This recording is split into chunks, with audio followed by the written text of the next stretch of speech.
Una visita para el presidente del Congreso, porque esa es la primera visita para él. Una visita para conocer un poco a mi país, para fortalecerse. ¿Confirmó el que sí, Dios mediante. ¿Qué fecha más o menos sería, embajador? En febrero.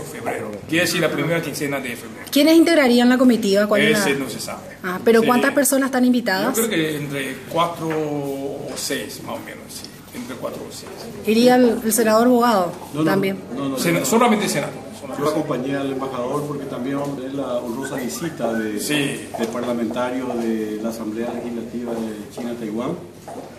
Nos va a visitar el presidente de la Comisión de Relaciones Exteriores y Defensa Nacional. Y Defensa Nacional, como así también va a estar acompañándonos un antiguo amigo mío que hoy es legislador, que en su momento fue canciller de la República de China-Taiwán. Así que ellos van a venir aquí el día 28 de este mes.